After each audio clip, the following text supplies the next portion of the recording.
Welcome. In front of me is a HUAWEI Pura 7D Pro, and today I will show you how you can capture a screenshot on this device.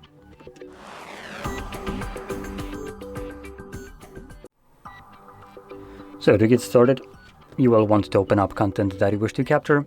For me, that is going to be the home screen, and once it's open for you, all you need to do is just hold your power button and the volume down at the same time.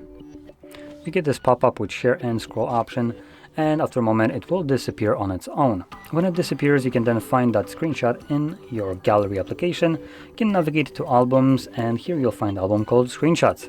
Now here you can find screenshots and screen recordings, but it's still much more organized than looking through your entire library for one specific screenshot that you might be looking for.